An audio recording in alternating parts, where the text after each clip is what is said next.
A day after, New York Governor Kathy Hochul announced a supposedly new and improved congestion pricing plan, backlash already building. The governor says this new plan, which is set to go into effect on January 5th, is much more reasonable for commuters and will ultimately save New Yorkers money, but not everyone agrees.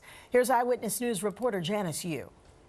Even with these changes, there are a lot of people who are unhappy about this. There are 9 lawsuits currently pending, and the firefighters union is expected to speak later today about its opposition to this plan as well. The teachers union released a statement saying its lawsuit will be going forward. The president of the union calling it wrong and tone deaf. The state of New Jersey is among those suing the city. Governor Phil Murphy has said this puts additional financial strain on those who commute into the city. And among the critics is President-elect Donald Trump, who has said if elected, he would get rid of it in his first week in office.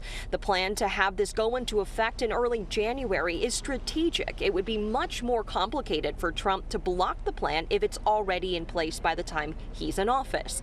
The MTA says not only will this bring in the needed $15 billion in revenue, the plan is also necessary for New Yorkers. The basics of human existence are at stake here. Are we going to allow New York City people to get ambulances that can get to hospitals? That's what's at stake here. Cop cars can get to crimes in progress. The basics. That is what solving the congestion pricing issue means to New York. We want to make New York a better place to live. You're talking about whacking hard-working families from New Jersey and New York and the tri-state area upwards of about $2,500 a year.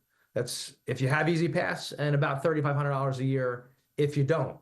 You're talking about countless families and small businesses will see thousands of dollars drained from their pocketbooks at a time when they're already struggling. The MTA board will have to approve this new rate at a meeting that is expected to happen on November 18th. At Columbus Circle, Janice Yu, Channel 7 Eyewitness News.